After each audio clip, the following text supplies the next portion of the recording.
محترم سامعین حاضرین، السلام علیکم ورحمۃ اللہ وبرکاتہ۔ سبھی حضرات قریب قریب آ کر بیٹھ جائیں اور آقا کریم صلی اللہ تعالی علیہ وسلم کی بارگاہ میں درود پاک کے نذران عقیدت پیش کریں۔ پڑھیں اللہم صلی علی سیدنا مولانا محمد معدن الجود والکرم وآلہ وبارک وسلم، صلو علیہ صلاۃ و سلام علیک یا رسول اللہ صلی اللہ تعالی علیہ وسلم۔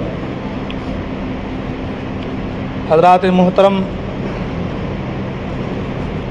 قرآن مجید سورۃ البقرہ آیت نمبر 87، اللہ تبارک و تعالی ارشاد فرماتا ہے: وَلَقَدْ آتَيْنَا مُوسَى الْكِتَابَ وَقَفَّيْنَا مِن بَعْدِهِ بِالرُّسُلِ وَآتَيْنَا عِيسَى ابْنَ مَرْيَمَ الْبَيِّنَاتِ وَأَيَّدْنَاهُ بِرُوحِ الْقُدُسِ أَفَكُلَّمَا جَاءَكُمْ رَسُولٌ بِمَا لَا تَهْوَىٰ أَنفُسُكُمُ اسْتَكْبَرْتُمْ فَفَرِيقًا كَذَّبْتُمْ وَفَرِيقًا تَقْتُلُونَ۔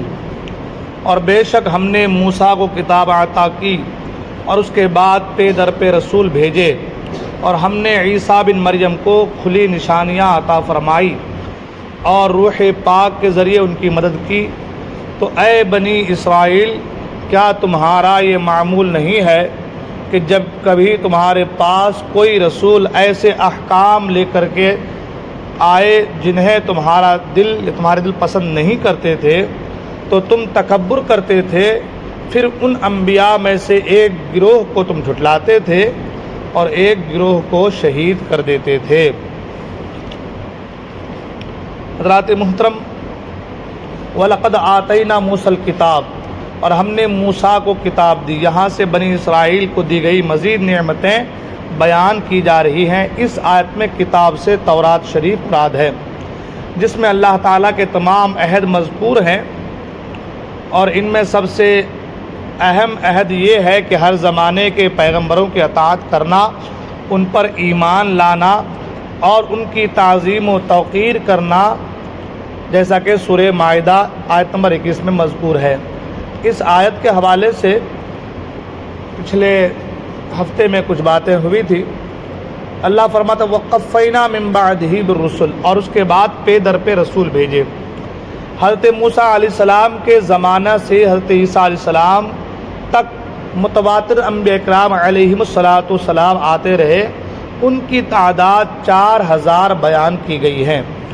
یہ سب حضرات حضرت موسیٰ علیہ السلام کی شریعت کے محافظ اور اس کے احکام جاری کرنے والے تھے،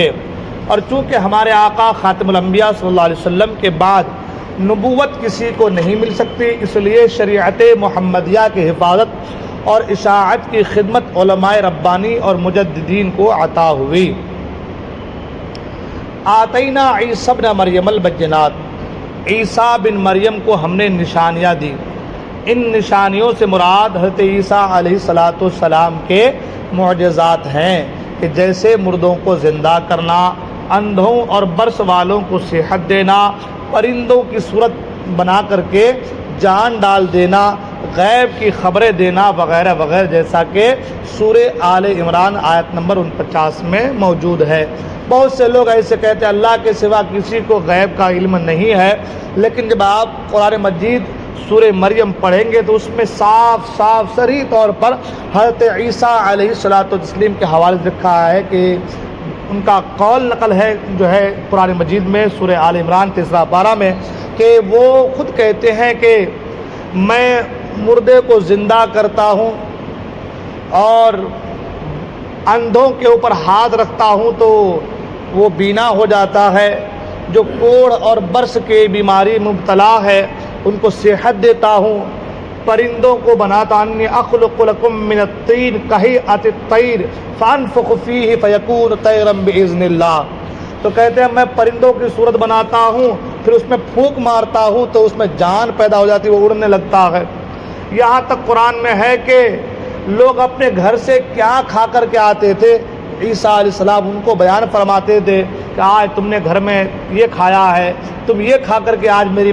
پاس آئے ہو، میری بارگاہ میں آئے ہو۔ تو یہ سارا کا سارا کچھ قرآن مجید 3 پارہ سورہ مریم میں موجود ہے۔ اب جو لوگ یہ کہتے ہیں کہ اللہ کے سوا کوئی علم غیب جانتا ہی نہیں، اللہ کے سوا کوئی زندہ کرنے والا ہی نہیں ہے، اللہ کے سوا کوئی صحت دینے والا ہی نہیں ہے، اللہ کے سوا کوئی نابینا کو بینا کرنے والا ہی نہیں ہے، اللہ کے سوا کوئی اندھوں کو، کوڑھوں کو، برس والے مریض کو ٹھیک کر سکتا ہی نہیں ہے، تو پھر قرآن کی جو یہ آیات ہیں ان میں کیا ہے، کیا چیزیں ہیں؟ تو پھر وہاں کہتے ہیں کہ ہاں یہاں اس سے مراد یہ ہے کہ وہ اللہ کی عطا سے ہے۔ تو ہم نے کہا کہ ہم بھی اولیاء انبیاء کے بارے یہی کہتے ہیں کہ وہ از خود جو ان کا معاملہ ہے وہ نہیں ہے، بلکہ جو کچھ بھی وہ کرتے ہیں، دیتے ہیں، وہ اللہ کی عطا سے ہی دیتے ہیں۔ عیسیٰ علیہ السلام اگر غیب کی خبر ہے کہ تم گھر میں کیا کھا کر گئے بتاتے ہیں، قرآن مجید میں اس کا ذکر ہے پورا صریح الفاظ کے ساتھ، اس کا مطلب یہ ہے کہ عیسیٰ علیہ السلام اللہ کی عطا سے بتاتے ہیں۔ اگر مردے کو زندہ کرتے تو اللہ کی عطا سے کرتے ہیں، اگر نابینا کو بینا ہاتھ لگا کر کے اچھا کر دیتے ہیں تو اللہ کی عطا سے ہے، اور اسی طریقے سے غوث پاک اگر مردے کو زندہ کرتے ہیں تو یہ بھی اللہ کی عطا سے ہے۔ غریب نواز اگر لوگوں کی جھولیاں بھر دیتے ہیں تو یہ بھی اللہ کی عطا سے ہے۔ تو اگر وہ چیز قرآن میں موجود ہے اور یہاں اس کا انکار کرتے ہو تو یہاں کون سی بات سچ ہے اور کون سی بات غلط ہے؟ آدمی اسی شش و پنج میں رہ جاتا ہے۔ لہذا انبیاء، اولیاء، اتقیاء، ابدال، اغواث، اللہ والے جو بھی کام کرتے ہیں، ایسے کام جن کو ہماری عقل نہیں سمجھ پاتی ہے، جو ہماری عقل سے ماوراء ہے، جس کو جو اگر انبیاء سے سرزد ہو تو اسے ہم جو ہے معجزہ کہتے ہیں، اولیاء سے سرزد ہو تو اسے کرامت کہتے ہیں، یہ جو کچھ بھی ہے یہ سب اللہ کی عطا سے ہے، اللہ کے فضل سے ہے۔ خیر، وہ وَأَيَّدْنَاهُ بِرُوحِ الْقُدُسِ، اور پاک روح کے ذریعے اس کی مدد کی۔ روح القدس سے مراد بروح القدس، روح القدس سے مراد حضرت جبرائیل علیہ السلام مراد ہیں کہ وہ روحانی ہیں اور ایسی وحی لاتے ہیں کہ جس سے دلوں کو حیات یعنی زندگی ملتی ہے۔ حضرت جبرائیل علیہ السلام کو حضرت عیسیٰ علیہ السلام کے ساتھ رہنے کا حکم تھا۔ حضرت عیسیٰ علیہ السلام کے آسمان پر اٹھائے جانے تک حضرت جبرائیل امین سفر میں، حضر میں کبھی بھی آپ سے جدا نہیں ہوئے، اور حضرت جبرائیل امین علیہ السلام کی تائید حضرت عیسیٰ علیہ السلام کی بہت بڑی فضیلت ہے۔ حضور سید عالم صلی اللہ علیہ وسلم کے صدقہ میں آپ صلی اللہ علیہ وسلم کے بعض امتیوں کو بھی روح القدس کی تائید میسر ہے۔ سوچنے والی بات ہے کہ وہاں عیسیٰ علیہ السلام نبی ہیں کہ جن کی تائید یعنی جن کے ساتھ جو ہے جبرائیل امین رہتے ہیں، اور حضور کے غلاموں کا، حضور کے صحابہ کا یہ